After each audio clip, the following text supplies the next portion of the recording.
What is up, Starseeds? I'm Sid, and today we are going to be talking about organs, okay? Organ donation and how it seems kind of shady.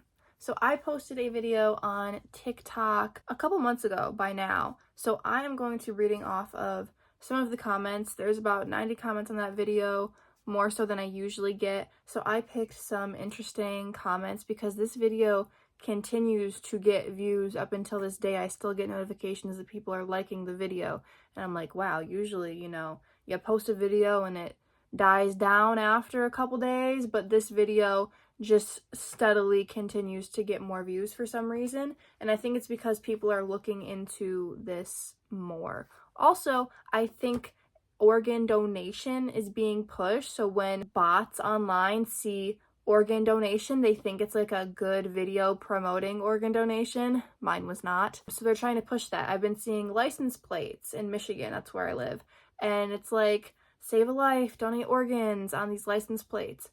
Yes, I'm all for saving lives. I, in theory, am all for organ donation. However, this system seems shady, and I am just trying to shed light on that so that you have more information than the mainstream narrative that is pushed. Do you get my drift? Let's get into it. I also have some things that I didn't ask AI to pull it up, but it's the AI overview on Google, which is really interesting. So let's read it. Stories and myths about hospitals prematurely ending lives for organ donation are widespread, but medical and ethical guidelines emphasize strict separation between end-of-life care and the donation process. However, recent investigations in the U.S. have uncovered concerning cases where organ procurement protocols were not properly followed, leading to situations where patients showed signs of life when the process was initiated. So that means they went to go take organs from people who were actually alive still. Standard organ donation protocols and safeguards. Medical professionals are ethically and legally obligated to save lives, and a patient's organ donor status is not considered until all life-saving efforts have been exhausted and death has been determined. Key safeguards include determination of death. A person must be declared legally dead before organ recovery can begin. This is based on two criteria: irreversible cessation of circulatory and respiratory functions, or irreversible cessation of all functions of the entire brain death. So, separation of teams. The medical team providing care and declaring death is separate from the team involved in organ procurement. Dead donor rule. This ethical norm mandates that organ donors must be dead before the procurement of organs begins, and the procurement itself must not be the cause of death. Extra testing. Patients who are potential organ donors undergo more tests to confirm death than those who are not donating organs. That's a little weird, but okay then. Recent investigations and incidents. Despite these rules, a report by the U.S. Department of Health and Human Services has highlighted lapses in the system. An independent federal investigation into a Kentucky organ donation nonprofit found that in 73 cases, patients scheduled for organ donation still showed signs of neurological activity. 73 is a pretty big number. And at least 28, also a big number, patients may not have been deceased at the time organ procurement was initiated, raising serious ethical and legal questions. One notable case involved Anthony Thomas Hoover II, who was declared brain dead in 2021 after an overdose. He was being wheeled to the operating room for organ retrieval. He began to move and show signs of awareness, including opening his eyes and crying, prompting the procedure to be halted by doctors. Hoover ultimately survived the incident. Another case involved Larry Black Jr. in St. Louis, whose neurosurgeon intervened at the last minute to stop an organ recovery procedure when Black still showed signs of life. These incidents point to potential negligence and a lack of proper neurological assessment in specific cases, rather than a systemic intention by hospitals to let people die for organs. Of course, the Google AI overview has to say this, right? International concerns. So separate from US cases, international human rights activists have raised alarms about forced organ harvesting in countries like China, where organs are taken from prisoners, a practice widely deemed a human rights violation. This practice is distinctive from regulated systems of deceased donation in the US and many other countries. We just have to throw that out there that the US is not the worst with this whole organ donation thing. Gotta put that in the AI overview, right? So let's see what other things we have in here. In the US, cases of patients nearly having their organs removed while showing signs of life are investigated as severe medical errors by federal authorities, not as a systemic organ harvesting in hospitals plot. These are extremely rare and result in investigations and policy changes. Okay, it proceeds to say to call 911 if there's an emergency, call the National Human Trafficking Hotline. Okay. Here we get a little juicy. Numerous whistleblowers, including doctors and medical professionals, have come forward in recent years with allegations of serious misconduct within the U.S. organ transplant system. These claims, which have triggered federal and congressional investigations, include instances of attempted organ recovery from patients still showing signs of life, pressure on families for consent, and organ allocation fraud. So if you get into the organ recovery from live patients, whistleblowers in New Jersey and Kentucky reported incidents where patients exhibited signs of life, such as spontaneous breathing or brain activity after being declared dead, or during the organ recovery process. In some cases, OPO executives allegedly directed staff to continue the procedure, only to be stopped by intervening hospital staff. Coerced consent allegations include OPO staff using high-pressure tactics, sometimes involving the use of state motor vehicle commission documents, to unfairly pressure grieving families into consenting to organ donation without proper education about the process and their rights. Organ allocation fraud, a wide-ranging lawsuit filed by Patrick Chase, a former kidney transplant program director in Dallas, claimed that some OPOs and hospitals engaged in schemes to bypass the national waitlist. This allegedly resulted in organs being diverted to wealthier patients with private insurance at affiliated hospitals, while poorer patients, often on Medicaid or charity care, were passed over, with organs sometimes being discarded. Data manipulation and lack of oversight. Whistleblowers have accused OPOs of destroying documents, manipulating data, and making misleading statements to Congress to cover up improper practices. The lack of rigorous federal oversight for OPOs over decades has been cited as a contributing factor to these issues.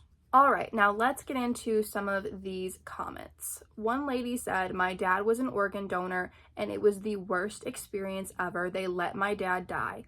Also, they made thousands on his organs and took way more than what I signed for, so much they cremated him." So I looked up, do doctors get paid for organ donation? Obviously, no, doctors don't get paid for the organ itself, as buying or selling organs is illegal in the US, which we've talked about in my other recent video on foreskin, placenta, organs, and blood. Instead, they are reimbursed for their professional service, like they're paid to do their job, basically. However, I feel like we can just kind of get the vibe that they get more money when they perform organ transplant surgeries, just like they get money when they perform any major surgery. That's why they try to talk you into, oh, you have this issue. I think we need to do surgery. I think you need a hip replacement. I think you need a knee replacement. I think you need this. I think you need that. They want to do these major surgeries. Transplants are major surgeries. They will get lots of money for, regardless. Okay. Proceeding with the comments. I've changed my mind on donating my organs after finding out that my skeleton could be sold online. So I looked this up because what? And yeah, there's like Skulls Unlimited website. There's multiple different websites where to buy skeletons, like real human skeletons. Some are used for students studying, as they probably should be. But some cases are a little weird, like, sure, skeletons are cool, honestly, but would I want my skeleton going to some random person's house?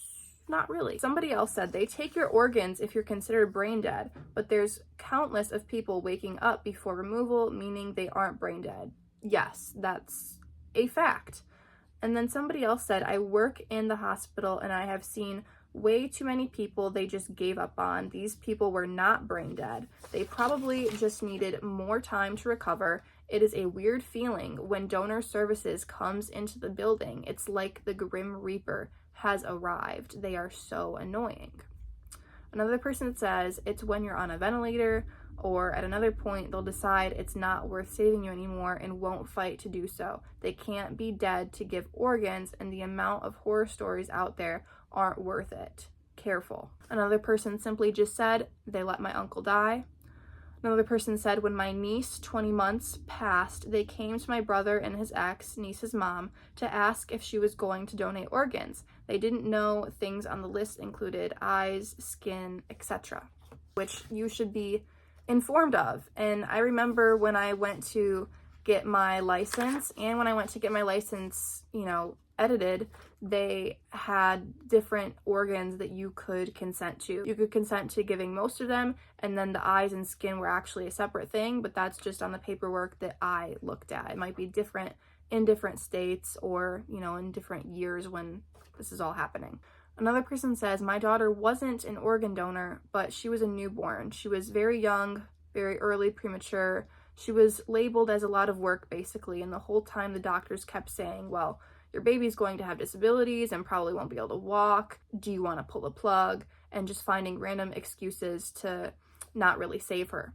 She had bruising on her stomach, which they completely ignored. Later on, I found out that that was a major issue and required surgery, but they let it go so long that it became septic and she passed. But it seemed like they kept trying to rush her life and not really try that hard because she was keeping up space in their NICU, and they even told me, well, usually we don't try to save babies that are born that early. That's just a sad story. Another person said, our hospitals are so desperate for profit, they'll make so much money off of you, more dead than recovering. And we know that they make lots of money off of continued health issues. Anyways, they make even more after they bill your private insurance for all the resources used.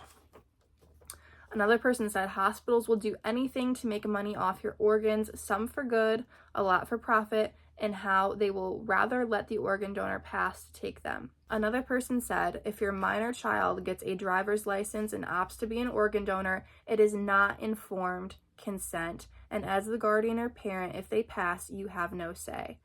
I agree with that. I was 16 years old when I got my driver's license. I got it the day I turned 16, the youngest age that you were allowed to get it in the state of Michigan. I wanted it as soon as possible, so I got it. And the day I went to get it, they hit me with that question, so if you die, do you want to give us your organs? And I was like, yeah, sure, if I'm dead, they're no use to me, sure, take them.